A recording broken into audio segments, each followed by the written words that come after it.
L'éducation est l'arme la plus puissante pour changer le monde. Bienvenue dans votre émission Focus Éduc, dédiée aux grandes questions de l'éducation. Chers abonnés de Pamodia Plus, vous êtes dans votre émission Focus Éduc.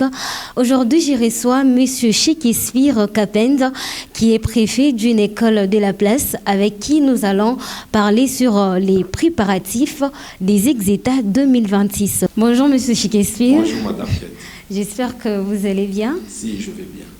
Merci d'avoir accepté premièrement l'invitation de participer dans notre émission, même si vous avez un agenda qui est surchargé. Merci. Avec vous aujourd'hui, nous allons parler sur les préparatifs des Exetas 2026. Monsieur le préfet Shakespeare, comment évaluez-vous globalement les niveaux de préparation des élèves cette année? Jusque-là, les niveaux de préparation semblent être dans les bons. Mais pour mieux évaluer leur niveau, peut-être nous allons voir les jours où les élèves iront dans le centre pour la passation de ces examens-là. Nous, à notre niveau, nous pouvons dire que le niveau, ça va. Ça va pourquoi? Parce que les cours se donnent normalement à l'école comme le programme l'avait prévu. Mais là, c'est au niveau maintenant des élèves où nous allons aussi voir par rapport à ce qu'ils ont reçu en classe, s'ils seront en mesure de le mettre sur papier. Monsieur Shakespeare, est-ce que avez-vous respecté les calendriers qui avaient été donnés par le ministre de l'Enseignement? Exactement, on a respecté les calendriers. Avez-vous rencontré quelques difficultés sur terrain dans la préparation de l'organisation des Exetas de cette année? Voilà, par rapport aux difficultés, moi je pense que ça se trouve au niveau des parents. Ouais.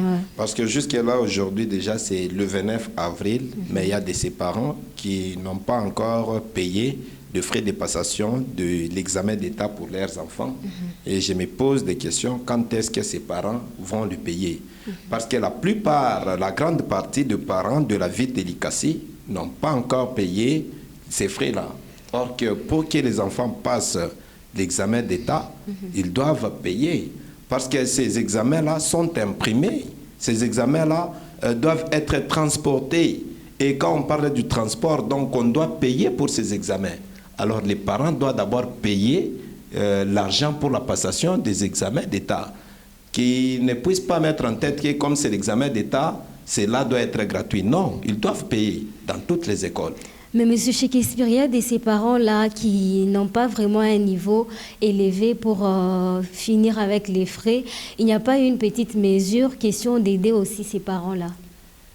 La mesure, vraiment, nous les avions accordées parce que normalement, les derniers enfants devraient payer ces frais, c'était au plus tard le 15 février.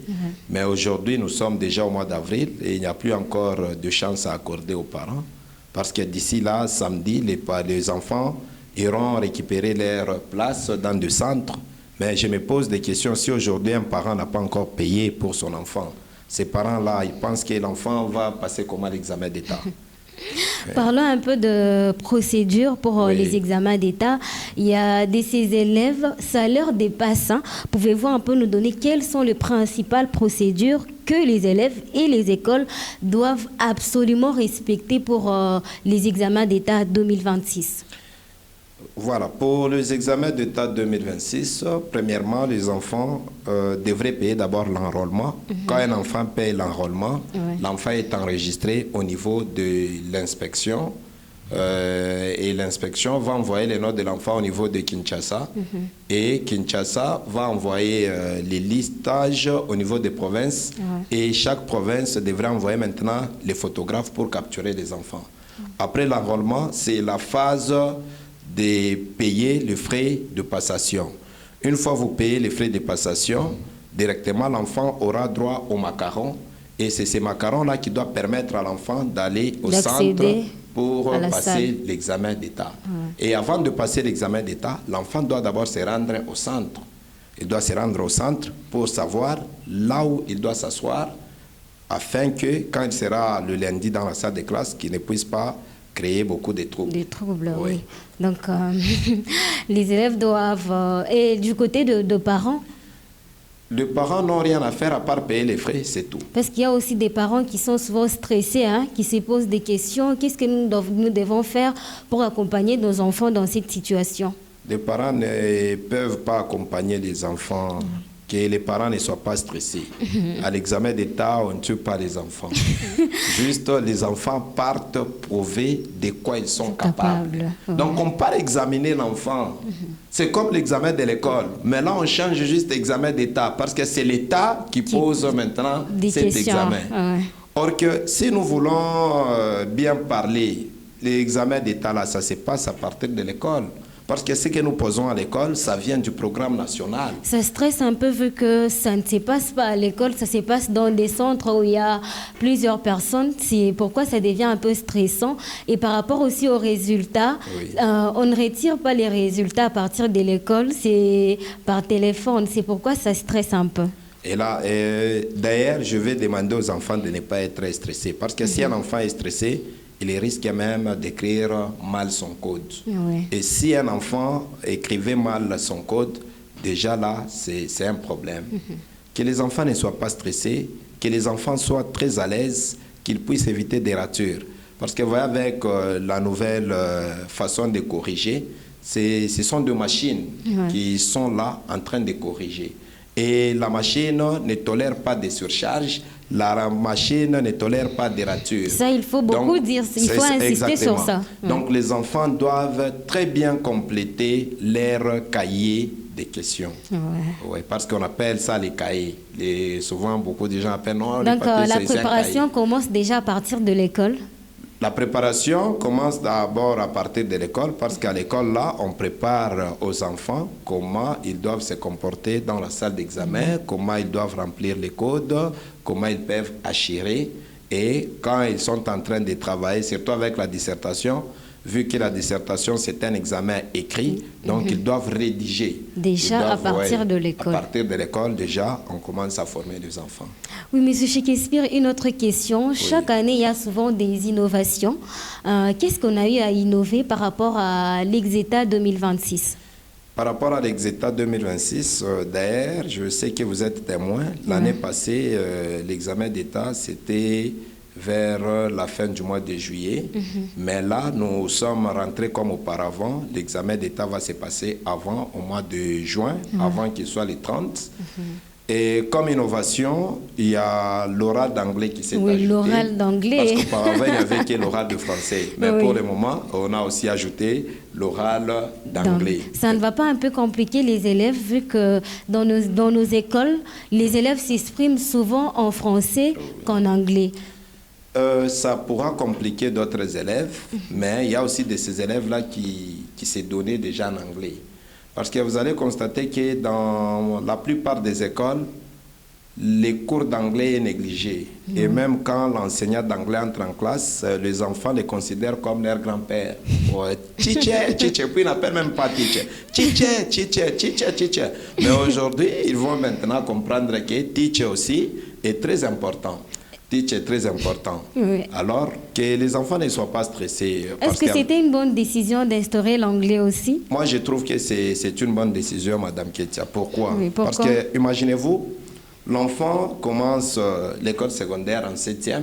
Cet enfant apprend l'anglais jusqu'à ce qu'il arrive en 4e. Donc, l'enfant fait 6 ans en train d'apprendre l'anglais.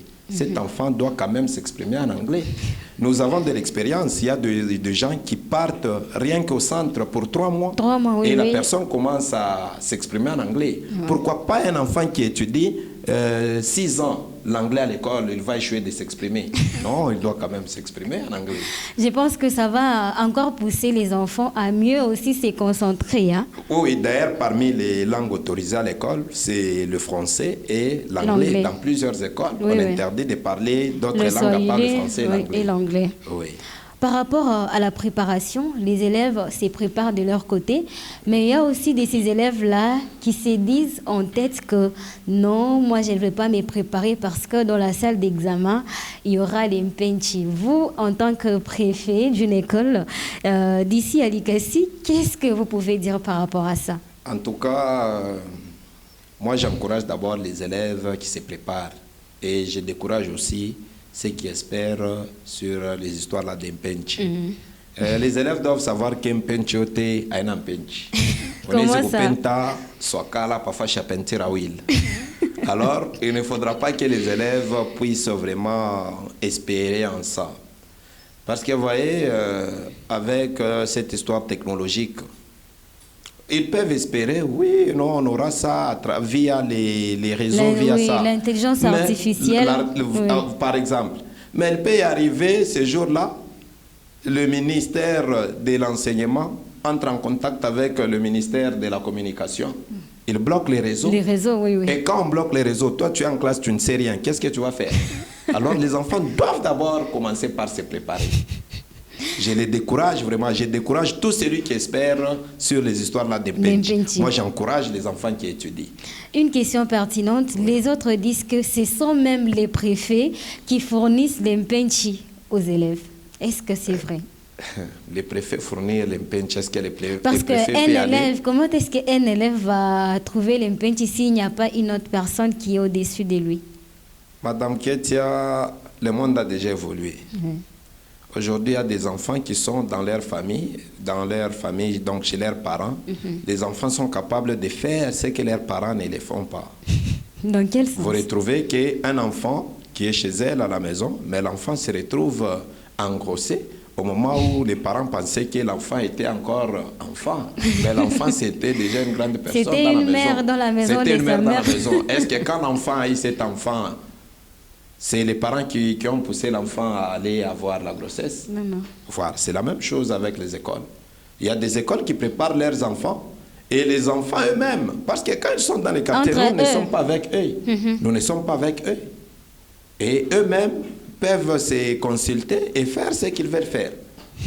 Il ne faudra pas dire que non, non, ce sont les préfets. Ah oui. Peut-être il y en a ceux qui font ça, mais qu'on ne donne pas la faute au préfet pour dire que ce sont eux qui partent. Non, non, ça, je refuse vraiment. Merci beaucoup à M. Shakespeare. Bien avant que nous puissions clôturer avec cette émission, quels conseils pouvez-vous donner aux élèves et aux parents afin d'éviter toute surprise? Aux parents, je leur demande de bien payer d'abord les frais de l'État, les frais de l'examen d'État plutôt, qu'ils puissent aussi songer aux écoles.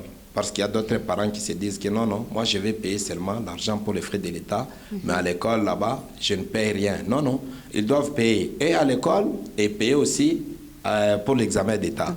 Ne pensez pas que si vous payez à l'école, c'est fini pour l'examen d'État. Non, non. Même si votre enfant avait 6 mois, vous avez payé aujourd'hui les 6 mois que votre enfant devrait à l'école, vous êtes obligé de payer encore l'argent pour l'examen d'État. Et quant aux élèves, qu'ils puissent très bien se préparer, qu'ils revoient la matière par rapport à la dissertation. Ils savent comment ils doivent commencer à rédiger un sujet de dissertation. Ils savent si c'est un sujet à discuter, quelles sont les phrases qu'ils doivent utiliser. Si c'est un sujet à expliquer, si c'est un sujet à commenter. Il faut que les élèves retiennent cela en tête pour que ça ne puisse pas les perturber. Il n'y a rien de spécial. Ce sont juste des sujets de réflexion. Quand on parle de la dissertation, donc, on est en train de tester l'élève, on est en train de pousser l'élève à raisonner très loin afin de s'exprimer sur papier. D'accord, merci beaucoup, M. Shakespeare. C'était votre émission Focus Éduc. Aujourd'hui, nous avons eu le plaisir de recevoir M. Shakespeare, préfet d'une école de la place ici à Likasi. Ou sinon, nous vous donnons rendez-vous très prochainement, toujours avec la même motivation et la même satisfaction.